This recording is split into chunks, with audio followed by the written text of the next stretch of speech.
Bonjour à chacun et chacune, que le Seigneur vous accorde une semaine bénie en sa présence, qu'il nous encourage puissamment par sa parole. Je lis un passage de notre lecture de ce matin dans Acte 9, à partir du verset 10. Or, il y avait à Damas un disciple du nom d'Ananias. Le Seigneur lui dit dans une vision, « Ananias ». Il répondit, « Me voici, Seigneur ». Le Seigneur lui dit alors, « Lève-toi, va dans la rue qu'on appelle la droite, dans la maison de Judas, demande à un dénommé Saul de Tarse. » En effet, il prit, et il a vu en vision un homme appelé Ananias entrer et poser les mains sur lui, afin qu'il retrouve la vue. Le Seigneur ici va adresser un appel à un disciple du nom d'Ananias. Quelle belle personne, pourrait-on dire, quel disciple encourageant. Bien sûr, pour nous, en matière d'identification, nous avons peut-être plus facile de nous identifier à Ananias qu'à Saul de Tarse. Et pourtant, l'un et l'autre sont des disciples de Christ et des frères dans la foi. Leur histoire nous est racontée ici, un morceau de l'histoire d'Ananias et le début de celle de Saul de Tarse. Dans ce début de celle de Saul, quelle entrée en matière encourageante, un danger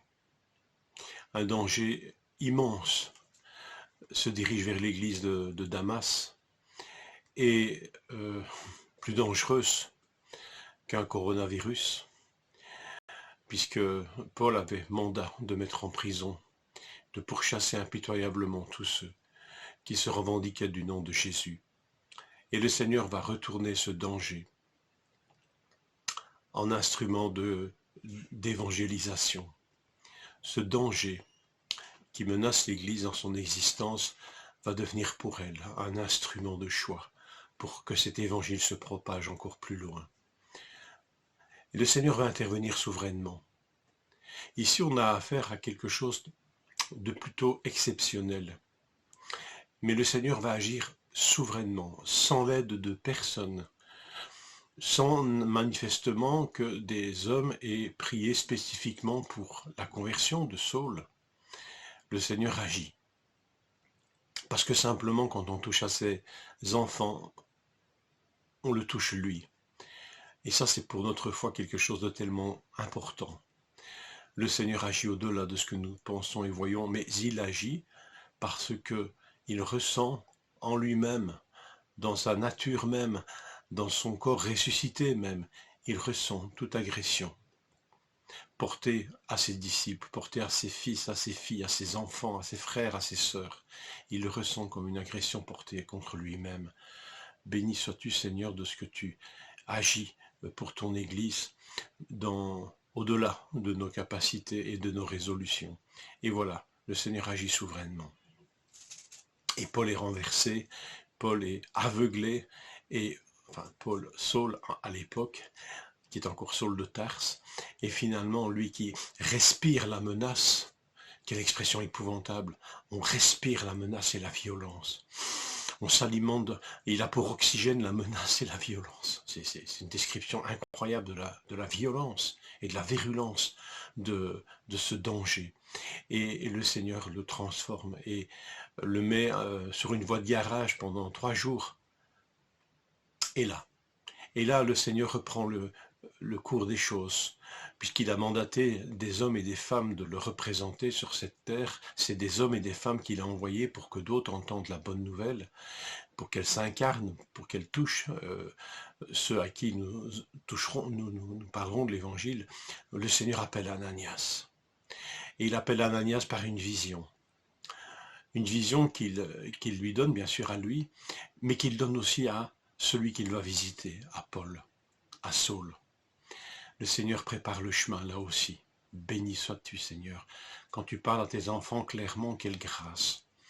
Et voilà qu'Ananias, tout apeuré qu'il est, va prendre un courage spirituel alimenté par le Seigneur quand même, et par cette grâce de lui parler, de lui montrer que le Seigneur prépare les choses.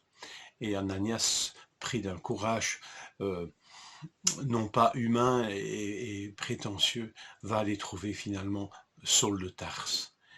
Et ce qui est touchant, c'est que la vision est là, mais je retiens surtout cette idée de poser les mains sur lui, à nouveau. Comme Pierre a posé les mains sur les Samaritains, imposer les mains.